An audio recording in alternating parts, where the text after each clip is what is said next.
안녕하세요, 제이입니다. 좀 전에 보셨듯이 제가 책을 총 3권을 샀어요. 처음에 좀 민망한데 어느새 유튜버가 좀 다 되었나 봐요. 처음에 책 포장지를 딱 뜯었는데 생각보다 되게 정갈하게 포장이 되어 있는 거예요. 그래서 그걸 보고 꽤 예쁘다는 생각이 들어가지고 영상으로 좀 남겨볼까 싶어서 뜯었던 걸 이렇게 다시 붙여서 뜯는 척 이렇게 좀 촬영을 했는데요. 아무튼 오늘 구매한 책에 대해서 조금 소개를 드리려고 합니다. 제가 책을 이번에 총 3권을 샀는데 처음에 2권은 그 인스타그램에서 책 광고하는 페이지에 되게 재미있게 표현이 되어 있어서 한번 읽어보고 싶다 생각을 하고 있었는데 이번에 마침 책을 구매하게 되면서 같이 한번 주문을 해보게 되었고요. 다른 하나는 나머지 2가지 책을 살펴보다가 약간 비슷한 단어여서 그랬나? 이게 아무튼 상단에 떠서 이걸 한번 읽어봐야겠다 좀 싶었어요. 이번에 산 첫 번째 책은 기분의 발견입니다. 저도 최근에 제 감정과 욕구에 대해서 조금 예민하게 살펴보고 있다 보니까 이걸 좀 읽으면 진짜 나도 발견할 수 있을까? 이런 생각 때문에 구매를 했었는데 막상 살펴봤을 때 크게 특별한 건 없었거든요. 그래도 보면서 한번 좀 해보면 좋겠다. 그리고 여기 있는 것들을 해보면서 내가 그거에 대한 느낀 점들을 영상으로 남기는 걸 하반기에 목표로 삼아봐도 좋겠다 그런 생각이 좀 드는 책이었습니다. 이거에 대해서는 다음 영상에서 한번 풀어보도록 할게요. 그리고 2번째는 사랑과 결함이에요.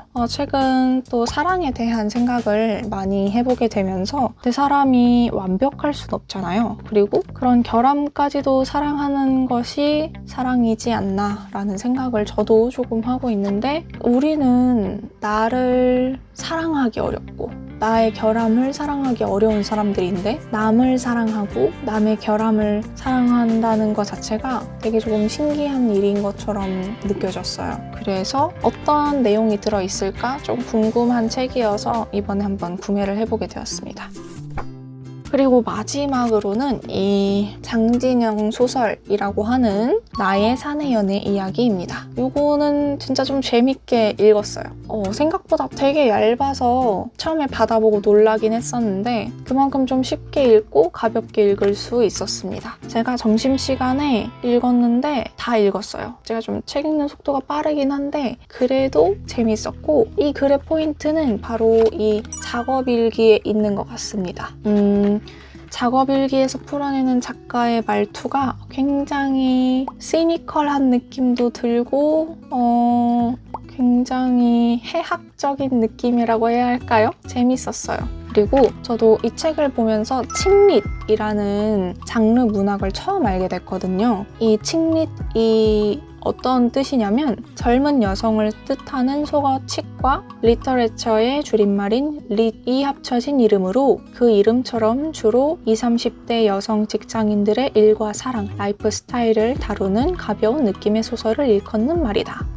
약간 저에게 해당하는 그런 장르 문학이지 않았나 좀 싶었습니다. 근데 이 작가의 말이 조금 더 웃겨요. 나는 30대 여성이고 제대로 된 직장인이었던 적은 거의 없었던 것 같다. 일과 사랑, 둘 다 지금 나하고는 전혀 무관한 것이었다. 그래서 일종의 판타지를 쓴다고 생각하기로 했다.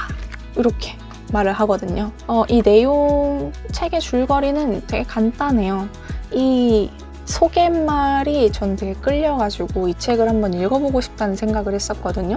어떤 거냐면 살면서 절대로 해서는 안 되는 일이 몇 가지 있다고 한다. CC 그리고 사내 연애. 글쎄 동의하긴 어려우나 다들 뜯어 말리는 일이긴 하다. 모두가 만류하는 짓 하기. 그것은 내 필생의 사업이었다. 안타깝게도 고졸이라 캠퍼스 커플은 못 해봤다. 대신에 나는 첫 직장에서 사내 연애를 했다. 그것도 2명과 동시에 했다. 라고 하거든요.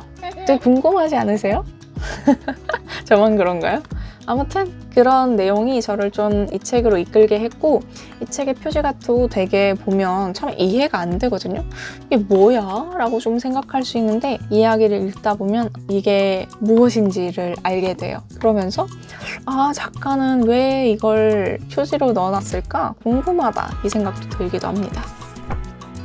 제가 또 이 작업 일기에서 재미있었던 부분이 있었는데요. 여기 보면 이 책의 주인공이 패션 업계에서 일을 하는 사람이에요. 그래서 이 작가는 이렇게 말을 합니다. 미리 자수하자면 패션 업계에 대해서는 잘 모른다. 어릴 적에 프로젝트 런웨이나 도전, 슈퍼모델 같은 TV쇼를 열심히 챙겨보았을 따름이다. 말인즉 이 소설의 내용은 대부분 뇌피셜이다. 만약 소설을 읽다가 어라? 모델 에이전시 아니런데? 라는 생각이 든다면 당신이 맞다. 그리고 초반에 이 주인공의 이름이 나오긴 하는데 한 번 풀네임으로 한 번 나오거든요. 그들은 다 수진 씨 이렇게 말을 해서 저도 이 주인공의 성씨까지는 생각을 못했었는데 작가가 이렇게 말을 해요. 주인공 배수진이 대성공을 거둔 것으로 소설 초반에 못을 박아두었다. 그러지 않으면 나는 이 인물을 시궁창에 빠뜨릴 게 뻔하기 때문이었다. 배수의 진을 쳐야 했기 때문에 이름도 배수진으로 했다. 앞서 말했듯 이 소설은 판타지였다. 현실은 누추할지언정 소설에서라도 한번 잘 먹고 잘 살아보자. 이게 바로 소설의 멋진 점이었다. 내가 뭘 써도 읽는 사람은 언제든 속아줄 준비가 되어 있다는 것. 작가가 지구가 멸망했다 라고 쓰면 독자는 지구가 멸망했군 하고 믿어준다. 기적 같은 일이다.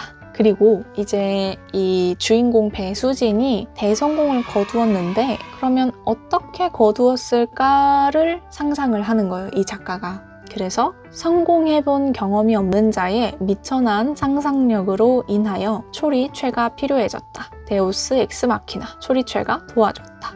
여기에서 나오는 초리최는 패션 모델이거든요. 이제 모델이 이 주인공 배수진이 성공을 할 수 있도록 도와줬다는 얘기가 있어요. 한편 주인공 배수진은 연애도 해야 했다. 이 소설은 칭릿 장르이기 때문이었다. 일, 그리고 사랑을 한꺼번에 해결하기 위해 배수진을 사내 연애시키기로 했다. 2명과 연애했다고.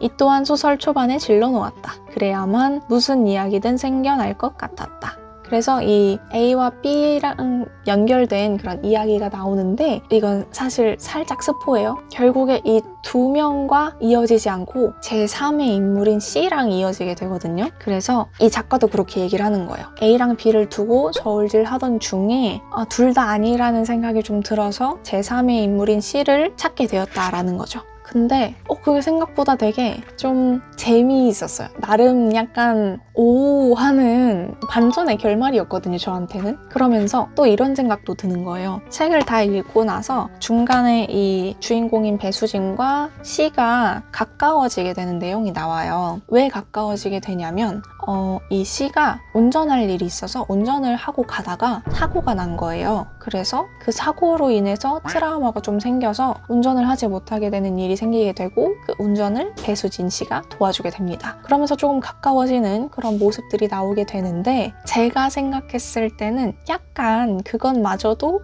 결말을 알고 보니까 어쩌면 그때 C가 배수진 씨에게 한눈에 반해서 좀 가까워질 수 있을 만한 기회를 일부러 만든 것이 아닌가 하는 생각도 좀 들었어요. 그렇게 생각하고 나니까 또 좀 귀엽더라고요. 왜냐하면 마지막에 이런 대목이 나와요.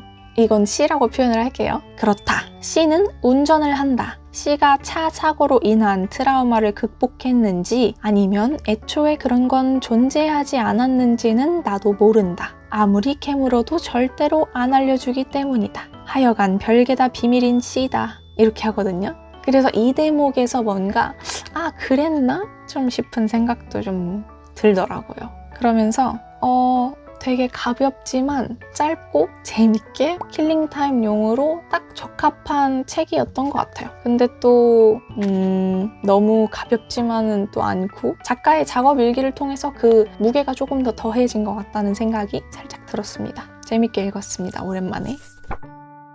이제 또 나머지 2가지 책을 읽고 여러분들에게 한번 이야기해보는 시간을 가져보도록 할게요. 이제 처서 매직이 다가왔잖아요. 밤에 주무실 때 꼭 이불 잘 덮고 주무시고요. 건강 조심하세요. 안녕!